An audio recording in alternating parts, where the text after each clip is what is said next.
Well, we're back right here in the studio, and we're going to get to our guests that we have with us right now.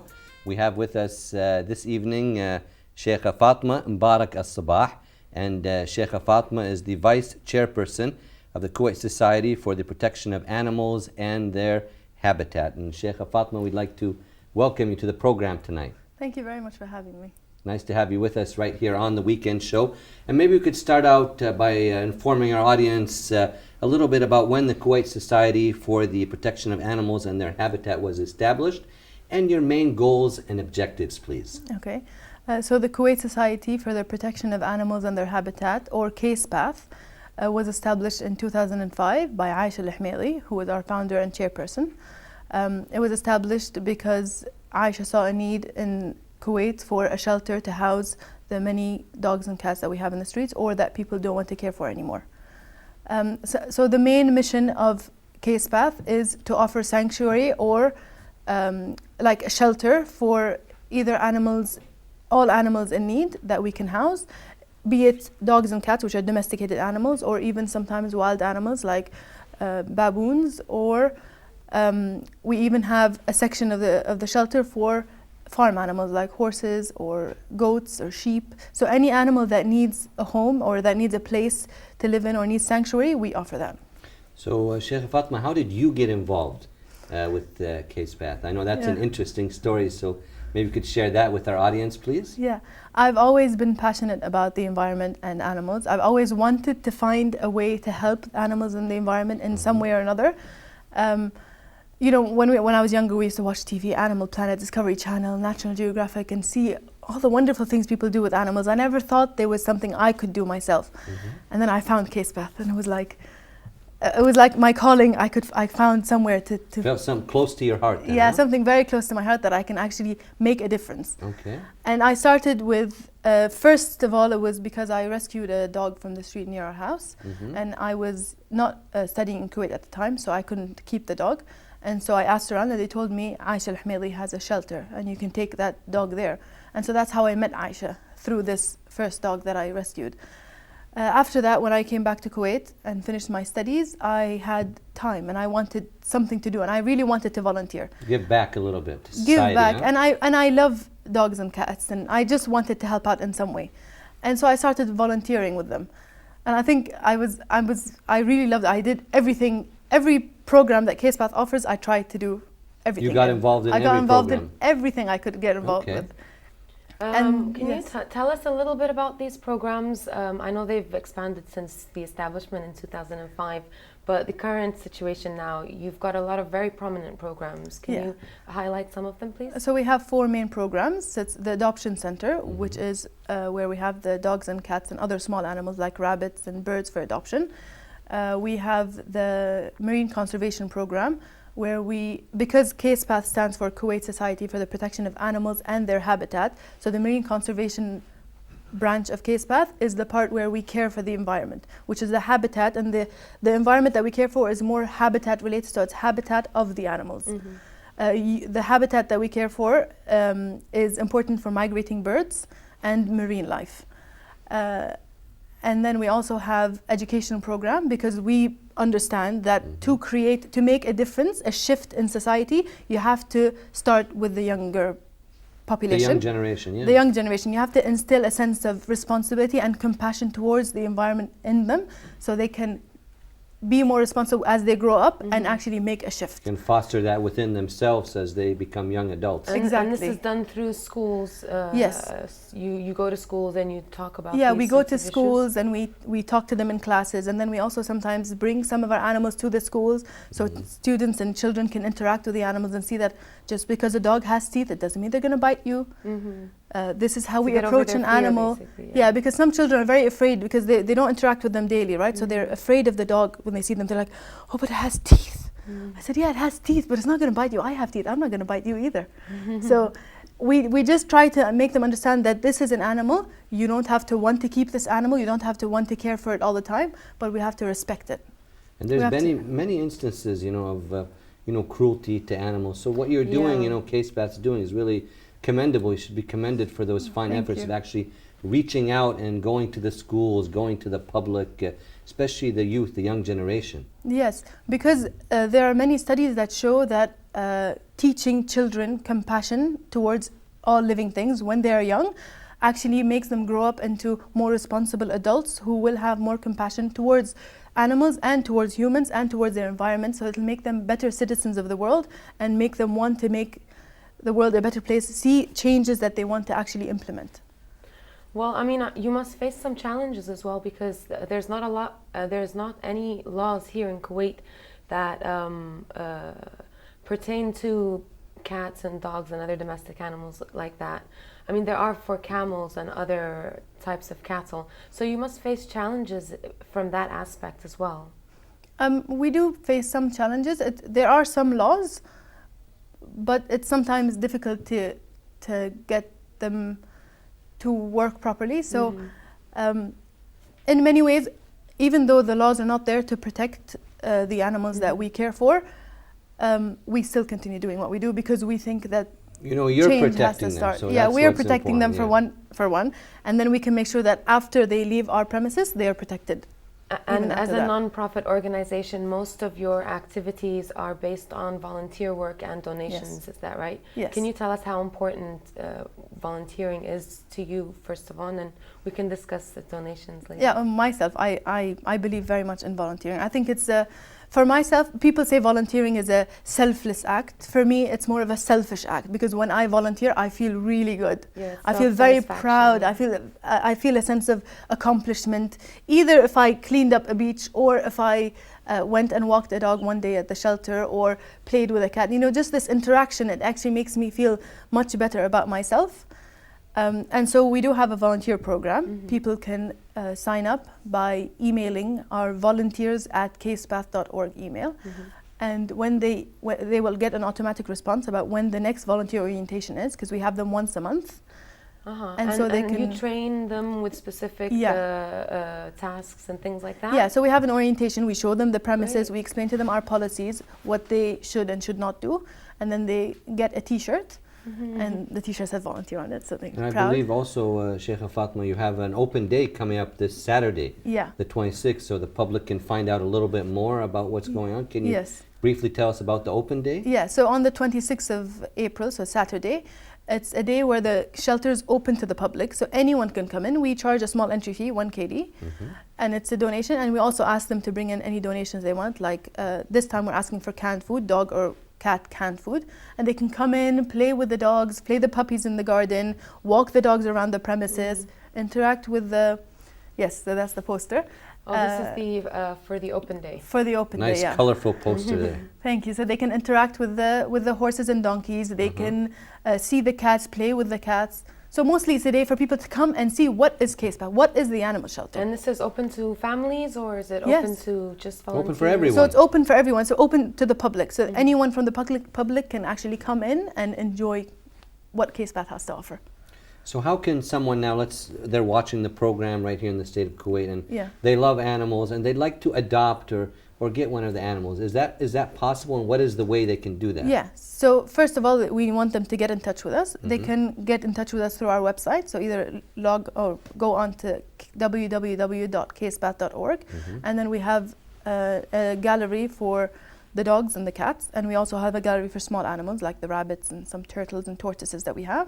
And then they can read more about the personality of the animal, if that animal will be compatible with their home or not.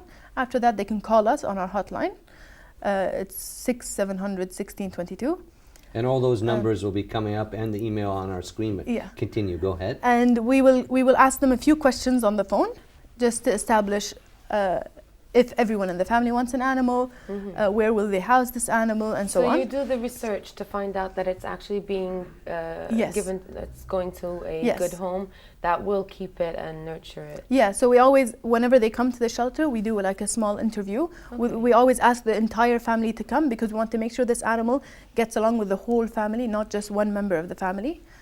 And then if everything is successful, everything goes well, then obviously they can meet the animals, and then they take one home with them that day for a small adoption fee.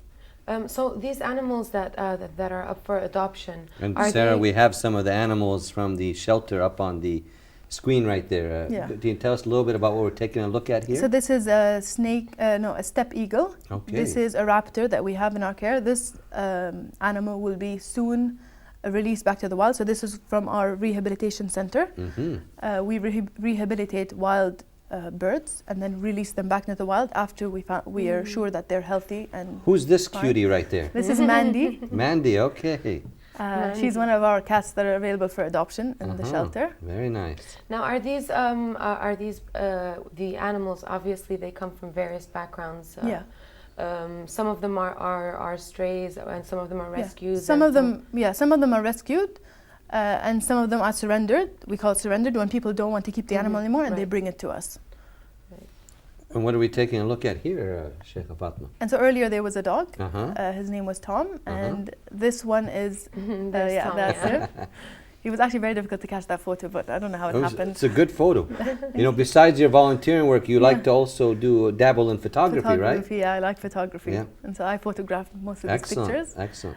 This is Oliver, our star goat. He always goes to schools and to birthday parties. So we have one sector of our, one branch of our organization is to actually bring animals closer to children. So when people are having, so we call it party animals. Okay. So it's part entertainment, part educational, because we also are teaching the children how to interact. You know, animals need water and food all the time and so on, and how to interact with them, approach them carefully and so on. And so that sort of Oliver like is a star. Zoo. Yes, we don't like the word zoo, but yeah, something like that. So we call it meet the case path animals. And we're taking a look at the horse right This there. is Lancelot. He was rescued 2 years ago in August.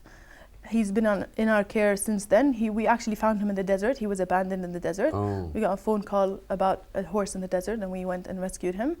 Is he doing better now? Yes, he's doing really well now. Excellent. He was very thin and sick when he came in. Now he's really good. This is Baby Storm, one of our donkeys. She was actually born in our shelter. Her mother came in pregnant. We don't encourage animals in the shelter to mate because we don't want to increase the number of animals. But her mother came in pregnant, and this is Baby Storm. That's nice. So do you have a neutering program as well? Or Yes, all the cats and dogs that are available for adoption and will be adopted are spayed and neutered. Right. So we believe in spaying and neutering as a form of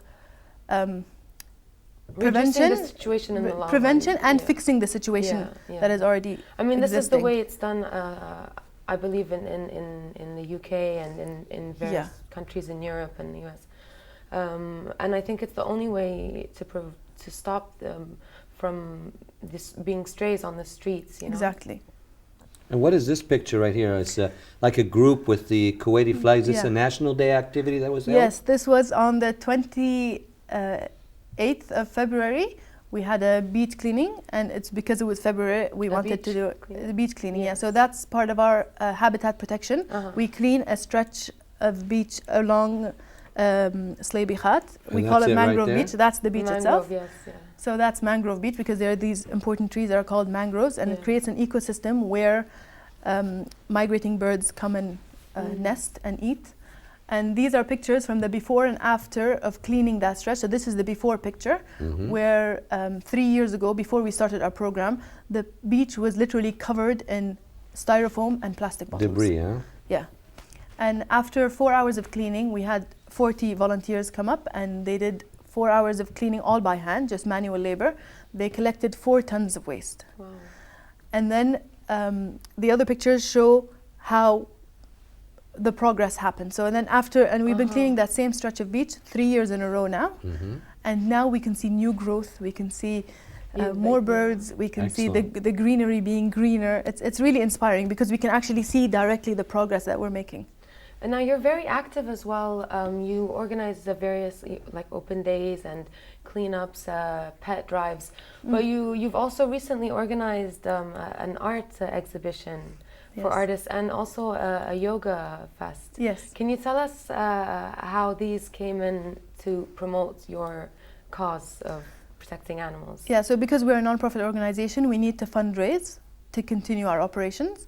The shelter itself costs us 8,000 KD a month to maintain because we have about 300 animals in our care at any one time.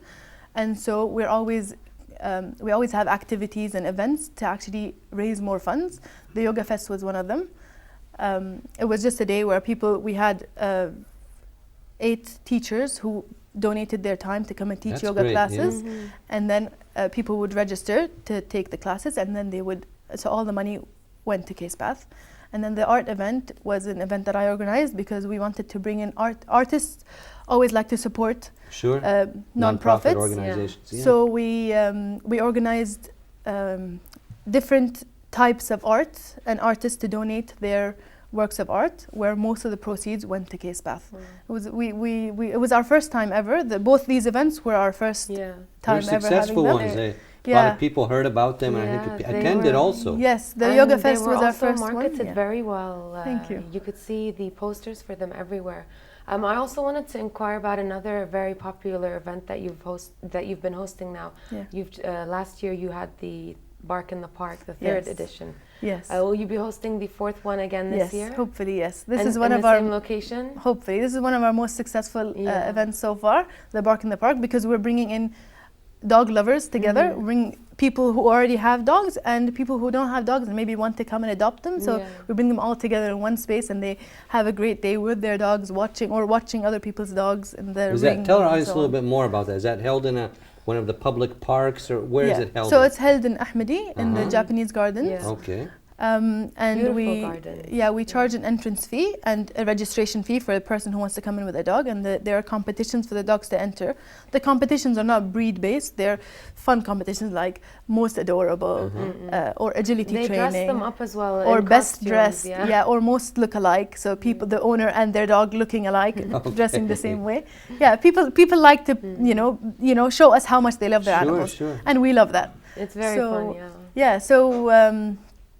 And then so it's a great day for everyone, for the family, for the dogs, and people, and dogs get to meet other dogs as well, and people get to meet other dog lovers as well. So it's a nice way of bringing a community together. Get together for everyone. Yeah, bringing a community together of dog lovers. Yeah. Well, aside from all of these events, which are entertaining and great for the public, the essence falls down to donations. You rely on donations as well. Yes. Can you explain how, if somebody would like to donate now, what's the process that they would do and that they would go through? Okay, so people can donate in many ways. They can either donate with their time by being volunteers. They can donate in cash by transferring money or bringing it to us in the shelter. We have a lot of the information on our website. They can donate in kind, so dog food, cat food. We have a list of things on our website also, so like cleaning materials like Clorox or peanut butter, which is what we give for the dogs as a treat. Different ways they can donate. Beddings, things like that. Bedding, even paper for admin work. Yeah, it's all listed on the website. You have a very user-friendly website. Yes. It's very nice. Thank you. We try to make it as clear as possible so people can really understand where whatever they're contributing with goes and what we need exactly from them to help us. Another way they can is by sponsoring an animal. So sponsoring an animal is basically when you pay a monthly fee, and that monthly fee covers the cost of that animal being with us, staying with us. It's usually for a dog or a cat, it's 30 KD. For different animals, for other animals like a horse, it's more. And then you get a monthly email with a picture of the animal and how it's doing and what's happening this month. And it's a really nice way to keep in touch with the shelter and keep in touch with the animals that we have. And where is the shelter located now, especially for our audience watching who may want to attend the open day next Saturday? Could you tell us where it's located? So our shelter is in Wafra. There's no official address, but there is a map on our website. It's a very easy to understand map. If they just follow the directions, it takes them about an hour's drive, but it's all open roads, so it's nice. An hour drive that's very comfortable. You see desert, you see camels on the way. It's really nice. Okay, and also now, Sheikha Fatima, as we're wrapping up our interview this evening, can you tell us about how people once again can reach you? The website, social media outlets, the emails and so forth, so our audience can get in contact and so forth. Yeah, so they can follow us on our Instagram or Twitter accounts at CasePathQ8. They can go on our website. They can follow us on Facebook. The link to our Facebook account is also on the website. It's on the screen for our audience. All the information. Yeah, or by calling us in any way possible. We always like people to reach out to us because we like to be available to help people as much as possible. And you're very active on all forms of social media. Yes, we are, because we want to keep, as a nonprofit, we always have to make sure that people know what we're doing and understand whatever they have contributed towards us, where it goes. So you don't just post events, you post some of your daily activities, Yes. donations that have been raised, all kinds of Yeah, we post information. about everything, just to keep people up to date with all the news that happens in Case Bath. I have to say, it's very, as I said, user-friendly, a lot of nice photos of the actual shelter, your events. It's always up to date, and I'm sure the audience watching in Kuwait or wherever they may be watching around the world will enjoy to take a look at the website and what it offers. And as we're coming towards the end of this interview, do you have any last comments or words of advice for the audience watching this evening? Yeah, my biggest message to Kuwaitis in general is that our organization is called the Kuwait Society for the Protection of Animals and their Habitat. We are Kuwaitis. Kuwait is our country. We have to really make the effort to actually care for it as much as it has cared for us. It has given us oil. The land has given us oil to make our lives easier and make us one of the one of the richer countries. More comfortable. One of the richer countries in the world. Yes. So we should give back by being more responsible towards our environment, towards our people, towards our animals. We can't neglect one part of our natural heritage because we haven't really interacted with it as much as we have. You know, we learn about our own history, we learn about the leaders that shaped Kuwait, about how it has been passed down from our ancestors to us, and we seem to have slightly neglected it, because over the past 30 years the biodiversity in Kuwait has reduced severely because of neglect, because of pollution, because of many environmental factors. But we as a generation, I find, are responsible to bring back the glory of our natural habitat. We have to really care about it. We have to be more compassionate. Even about a plant in the desert, we shouldn't really step on it. You know, if we find a stray dog, we should care for it. We should care more. So this is my message to the world. You know, we did a beach cleaning. The beach cleanup was called We Love Kuwait Beach Cleanup, because by removing the litter from the sea, from the beach, we're actually helping the land, helping the sea, helping the birds, the birds are migrating to our country. They're visiting us, and we're not making it hospitable for them. So we want to make Kuwait a very hospitable country for anyone and everyone who comes to us. Very well said, and we really can well see, said. I'm sure the audience can see your passion and enthusiasm during our interview. And her inspiration as well. Exactly. I hope you had a nice time Yes, this evening. very much. Thank you very much for having me. It was very nice to have you with us. We were speaking to Sheikha Fatima Mbarak Al-Sabah, who is the Vice Chairperson of the Kuwait Society for the Protection of Animals and their Habitat, and we appreciate your time with us. Thank you. Thank you so much. And right now we're going to take a short break, and then we'll be back with our remaining segments. Stay tuned.